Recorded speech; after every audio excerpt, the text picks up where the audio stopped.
Pourquoi j'ai la voix qui casse lorsque je chante? Voici le sujet d'aujourd'hui. Bonjour à tous, c'est Cédric. Je suis ravi de vous retrouver dans cette toute nouvelle vidéo pour évoquer avec vous cette problématique que nous pouvons rencontrer à tout moment dans notre parcours vocal. Que nous soyons amateurs ou professionnels d'ailleurs.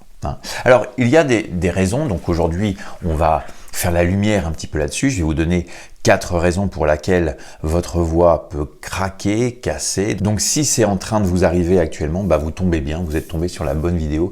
Je vais vous expliquer en vulgarisant un petit peu les choses pour que ça soit un petit peu clair dans votre tête, et puis essayer de trouver des solutions par rapport à ça pour régler cette difficulté. Et puis bien sûr, si vous voulez comprendre un petit peu plus les choses, peut-être par rapport à votre appareil phonatoire, vous aurez la possibilité de cliquer sur le petit lien que je vous ai laissé juste en dessous pour comprendre un petit peu plus les choses. Si actuellement vous avez une voix qui se casse, c'est qu'il y a quelque chose dans le chant qui ne se fait pas correctement, ou alors vous êtes atteint d'une forme de pathologie, mais justement on va voir ça en détail aujourd'hui.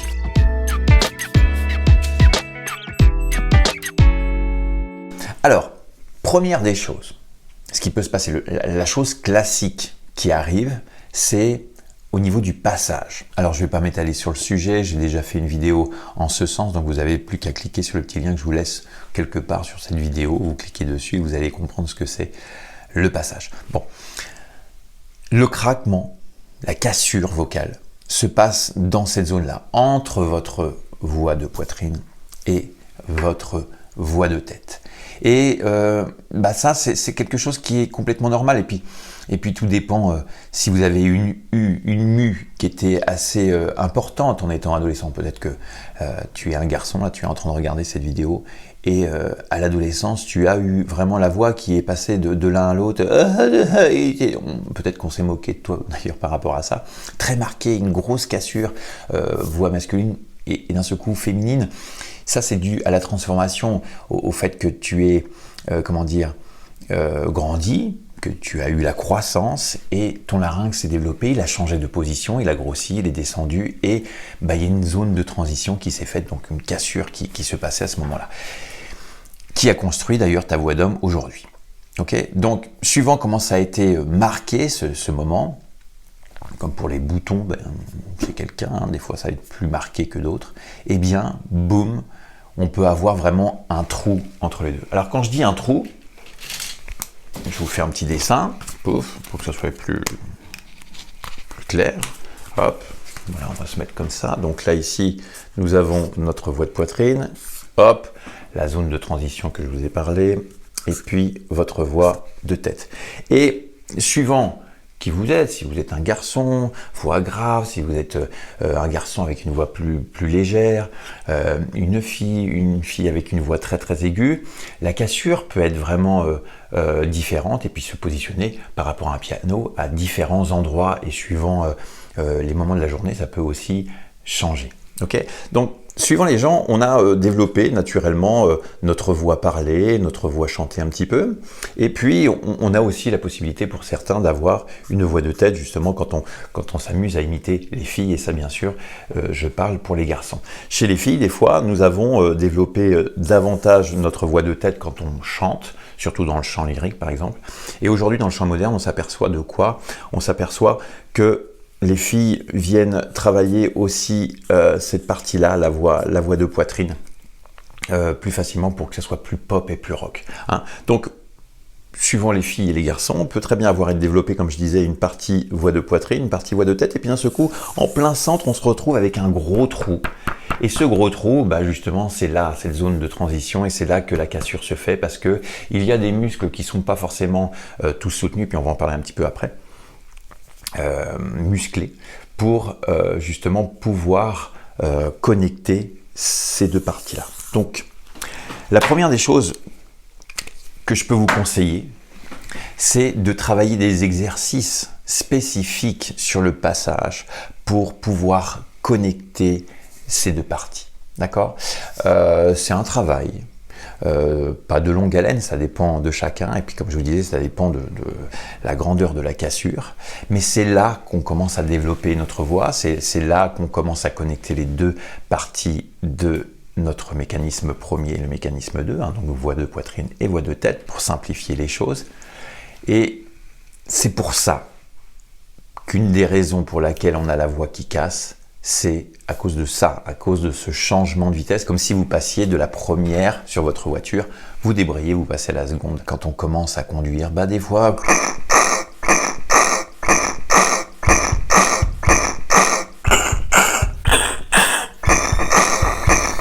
on fait craquer un petit peu tout ça, donc c'est un petit peu le même principe. Pour la voix, il va falloir faire des exercices bien précis pour développer la voix sainement et correctement, et puis petit à petit gagner en amplitude vocale et pouvoir connecter ces deux parties. La deuxième des choses, c'est la fatigue vocale. Imaginons que vous êtes chanteur, amateur, et puis vous vous dites « tiens, je vais me faire une petite session chant », et puis vous chantez toute l'après-midi ou toute la soirée. Et puis, suivant ce que vous avez fait, eh bien, il s'est passé les 1 heure, puis il s'est passé 2 heures, puis peut-être 3, puis peut-être 4. Et la voix commence à craquer au bout d'1 heure ou 2, parce que vous n'êtes pas forcément habitué à travailler votre voix. Et c'est typiquement cette chose-là que l'on peut rencontrer. Donc peut-être que c'est votre cas, peut-être que vous aimez chanter, vous n'avez pas forcément de cassure trop marquée, et puis d'un seul coup, une cassure apparaît. Et ça, tout simplement, c'est dû à une fatigue musculaire.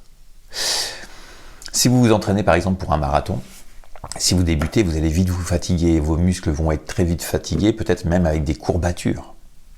Ce qui va vous obliger à aller un petit peu plus loin dans l'entraînement pour pouvoir faire votre marathon. Et bien finalement, la voix, c'est un muscle et il se fatigue comme tous les autres muscles de votre corps. Donc ne soyez pas étonnés que si vous avez de la fatigue vocale, eh bien, ce genre de choses peut arriver, une cassure incontrôlée peut apparaître. Moi, ce que je peux vous conseiller quand c'est comme ça, que vous êtes fatigué, n'attendez pas d'être complètement crevé, faites une pause. Une pause, oui. Imaginons, dans l'après-midi, vous vous dites « Ah, mais j'ai trop envie de chanter, j'ai envie de chanter pendant 2 heures. » Vous faites 1 heure de chant, vous faites une petite pause, une demi-heure, 1 heure, voire même. Et hop, vous y retournez si vous souhaitez, si vous vous sentez surtout capable de pouvoir y retourner. Deuxième chose, c'est de préparer sa voix, de l'échauffer correctement. Alors, je parle de la voix, mais il y a d'autres choses aussi. Bien sûr, là, tout ce que je suis en train de raconter, je vous invite à le noter, c'est précieux ce que je suis en train de vous raconter. C'est important, ça paraît, il faut que je m'échauffe, il faut que je fasse une pause, mais je sais qu'il y en a beaucoup qui n'échauffent pas leur voix, qui ne font pas forcément beaucoup de pauses. Donc pensez, écrivez, prenez vos petites notes après pour comprendre ça. C'est que si vous avez une cassure vocale, ça peut être dû à une fatigue musculaire, une fatigue vocale. Donc dans ce cas-là, on échauffe bien sa voix, c'est très important. Vous verrez que le temps que vous aurez perdu à échauffer votre voix, vous allez le gagner sur la durée que vous pourrez chanter tout simplement. Donc échauffez votre voix correctement et sainement. Et puis, d'un autre côté, faites des pauses. Maintenant, nous allons évoquer ensemble la troisième raison pour laquelle votre voix peut casser. Ça peut être dû à des tensions au niveau laryngé. Je parle bien sûr de tout ce qu'il y a autour, tout ce qui gravite autour de votre larynx. Tout autour de votre larynx, il y a des muscles que vous mettez en action. Donc on parlait de fatigue tout à l'heure, le fait d'épuiser, même si vous faites les choses correctement, mais peut-être trop longtemps par rapport à vos capacités. Et puis il y a les tensions, les crispations, le fait d'être tendu, d'avoir le cou serré, d'avoir peut-être quand vous chantez la tête qui part en avant. Tout ce qui crée des tensions, moi j'appelle ça des cadenas dans mes cours, que nous devons absolument déverrouiller pour éviter d'avoir une voix qui casse. D'accord? Donc, toute source de tension, que ce soit laryngée ou autre, peut vous amener à une cassure vocale. Parce que c'est des crispations. Il faut toujours, et ça je le dis très souvent à mes élèves, que vous soyez plus un gymnaste qu'un haltérophile. C'est très important ce que je viens de vous dire. Plus un gymnaste, souplesse, légèreté, qu'un haltérophile, dureté, force, appui. Et maintenant, nous arrivons à la technique vocale. La technique vocale qui n'est pas adéquate par rapport à vos capacités, à vos possibilités. Le fait d'avoir vu une ou deux vidéos en vous disant « Allez, fais ça, puis pousse avec le ventre, il faut projeter sa voix, mais avec puissance », et puis que ça vous corresponde complètement pas. Vous savez, il y a plein de techniques, bien sûr, mais il y en a quelques-unes qui vont bien vous correspondre par rapport à votre signature, par rapport à vos cordes vocales, si elles sont assez costauds ou pas du tout costauds. Il faut savoir où aller. Qu'est-ce qu'on fait correctement? Est-ce que dans la direction que je suis en train de prendre, est-ce que c'est la bonne?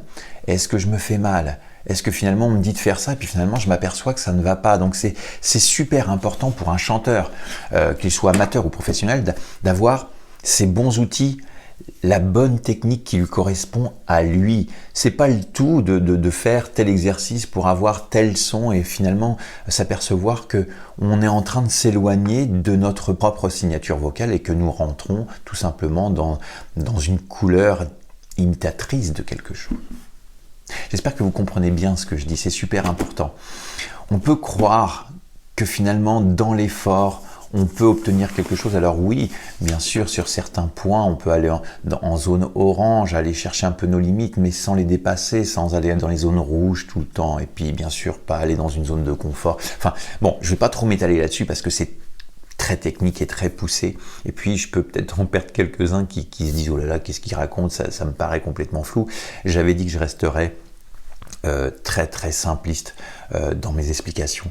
Pas de termes techniques qui sont purement réservés aux professeurs de chant.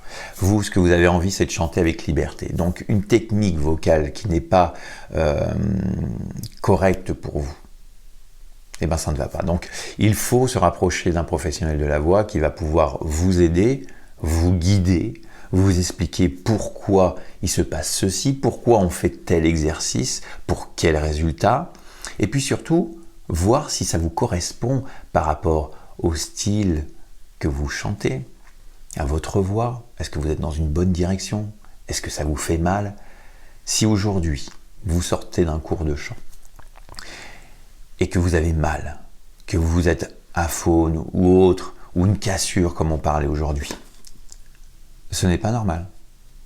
Ce n'est pas normal. Donc voilà, ça c'était la petite aparté, mais revenons à cette cassure vocale. Donc ça, c'est 4 raisons possibles pour lesquelles vous pouvez avoir la voix qui casse. Bien sûr, il y a d'autres raisons, moi je ne vous connais pas, mais des fois il est important de s'attarder là-dessus, de se faire accompagner professionnellement, correctement et sainement, et puis des fois nous avons besoin d'aller un petit peu au-delà, d'aller consulter, d'aller voir ce qu'il se passe au niveau laryngé, parce que on ne peut pas toujours tout régler. Les profs de chant, c'est pas tous des magiciens, ok? Et il y a peut-être quelque chose qui fait que votre voix qui casse, qui est autre que ce que je viens de vous expliquer aujourd'hui dans les 4 raisons possibles. Si vous voulez rentrer un petit peu plus dans le détail, parce que peut-être que ces 4 raisons que je vous ai évoquées, il y en a une en particulier où vous dites « Ah bah oui, bah c'est peut-être ça, je fais peut-être mal ceci, peut-être mal cela. » Et ben, je vous ai laissé un lien juste en dessous, vous cliquez dessus et je vous offre une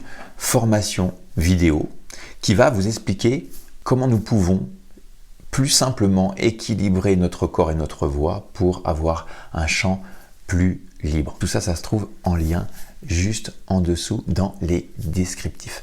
Je vous souhaite à tous une très bonne fin de journée. À bientôt. Bye bye.